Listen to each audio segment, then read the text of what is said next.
And now I want to talk about a article I came across, and it was at PackersWire.com. They got lots of great stuff all the time over there.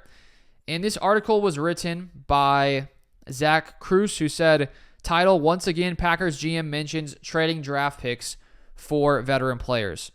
And so I want to go through this a little bit. And they start off here saying on 2 separate occasions already this offseason, Green Bay Packers general manager Brian Gutekunst has mentioned the possibility of using some of his draft capital, which includes 5 picks in the top 100 selections, to trade for a veteran player. The Packers roster builder first brought up the possibility of a veteran trade in his season-ending press conference. And he said it again during a one-on-one interview with Larry McKinney of Packers.com from the NFL Scouting Combine. Now, here's the quote from Gutekunst. In parentheses, a team's draft capital, in parentheses, also gives us a little bit of flexibility. Whether it's moving around within the draft or if there's players out there, veteran players that are available that could be a possibility as well, Gutekunst said during an answer to a question about how he'll use his 5 picks in the top 100. And then Kruse continues here. More than anything, Gutekunst has preached the importance and value of flexibility entering the draft. The Packers can stay put, move down, move up, trade for veterans, or any combination of the options during the first 2 days of the draft. But it's clear trading a pick for a player is on the team's radar. And they bring up 2 potential options, cornerback and safety. And those, in my opinion, are the 2 biggest needs for the Packers. And so with there being, I think, the biggest hole at safety with Darnell Savage, Rudy Ford, and Jonathan Owens, the key starters here in Green Bay this past season, with all of them becoming free agents, unless the Packers decide to sign any of them back, it makes the safety room, there's not much there in the safety room as it stands right now. And so I do think that signing a free agent safety could make the most sense when it comes to free agency. And so I was looking a little bit at these potential free agents. PFF has a nice ranking. They ranked at the end of January the top safeties in free agency. It was written by Brad Spielberger.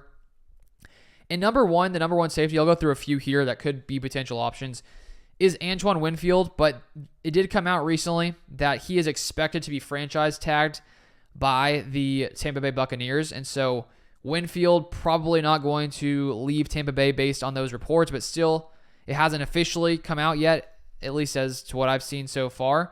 And so because of that, he probably won't be leaving Tampa Bay. Next on this list, we have here, let me pull it back up, safety Kyle Duggar from the New England Patriots. I haven't heard much about him when it comes to if the Patriots are trying to bring him back or not, but he is going to be a free agent. And they say here, Duggar is in the mold of the safety linebacker hybrid that the former Patriots head coach Bill Belichick loved, as more teams shifted to dime packages and big dime looks with 3 safeties. Duggar fits in the run game as well as any defensive back in football, and he's not a total liability in coverage, particularly against bigger, slaw receivers and tight ends, but it's not exactly a strength. So when it comes to that, what Hafley, Packers defensive coordinator, calls the post safety, Duggar doesn't sound like he maybe fits that kind of mold. He seems to be more of the, as I said, safety linebacker hybrid. If you look at his coverage grade here, with no pressure, 61.2, not great. And moving on to the next safety here on the list, safety Cameron Cole, Washington Commanders. His coverage grade with no pressure per PFF was much higher, 81.1. Here's what Spielberger said about him.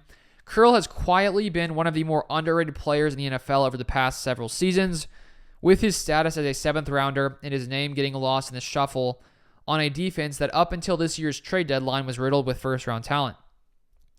Curl can line up anywhere and is as consistent as safeties come on a down-to-down basis, possessing good instincts and a clear understanding of how to manipulate leverage and angles in the open field. So that is a third option. I guess if you take away Winfield, who's probably not an option, that's 2 right there. And then I'll end off with 2 more here. And this is one I really like the idea of. He may not be available. He could potentially get franchise tagged. And that is Xavier McKinney of the New York Giants. And I was reading an article here by Paul Schwartz of the New York Post. And he said that the franchise tag, it's a possibility for Xavier McKinney, would be $16.2 million. But then he adds this as well, which could make this interesting and maybe give the Packers a chance at him if they want to spend a little more money and really, go all in at safety here, which I wouldn't be opposed to because I think it's a massive need for the Packers, especially Hafley's been talking about how that safety role is very key for his defense. So here's what Schwartz of the New York Post said. They will negotiate with McKinney's representatives, and if a deal cannot get done, there is no reason to believe an agreement will be reached. They have until March 5th to apply the lesser-used transition tag on him. That is a possibility the Post has learned. So instead of the franchise tag, a transition tag is possible. He goes on to explain it. It would cost the Giants $13.9 million, a nice savings from the franchise tag. The transition tag allows the player to negotiate with any other team and come up with a deal, with the Giants having the ability to match that offer sheet and retain the player. So let's say they don't decide to franchise tag him. They instead decide to transition tag him. That means that the player, McKinney, will be able to negotiate with any other teams. So let's say they do it. He could technically negotiate with the Packers, and if they came to some kind of agreement, it looks like the Giants would have an ability to match that offer. So I guess if the Packers really wanted him and they Giants transition tag McKinney, maybe the Giants say that's too much money. We don't want him. But at the same time, maybe the Giants, they probably want him back. It just comes down to money. And I think for lots of these players, they don't want to be franchise tagged because you can probably make a lot more money out in free agency. And so you'd assume that McKinney would rather not be tagged and get some kind of big long-term deal. The question is, are the Giants willing to pay it? So McKinney, probably not as, maybe more of a chance to come to Green Bay than Winfield, who seems like he's probably going to get tagged. But still, it's not a certainty that McKinney will end up elsewhere. So those are 4 of the safeties, and I think that there's some other safeties on this list as well. I think they list a total of maybe 15 safeties. Yeah, and Darnell Savage is ranked on this list at 13th.